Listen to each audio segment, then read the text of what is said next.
Hello guys, I found here the leaf with the cocoon and it's looking like something weird inside is going.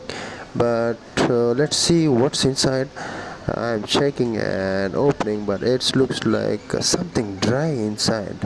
The insect or something, it's become dried due to summer.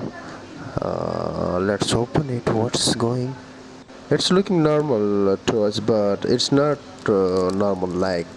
It's a very complicated setup inside the one leaf, which are complete breeding habitat of one insect, where they grow from the eggs to the juvenile stage and then grow up their offsprings and spend some times in hibernation and then comes to the environment.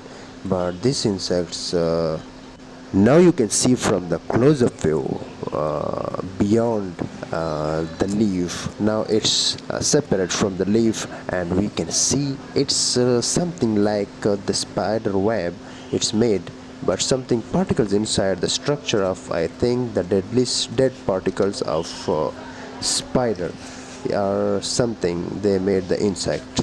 Like and subscribe and share. Thank you.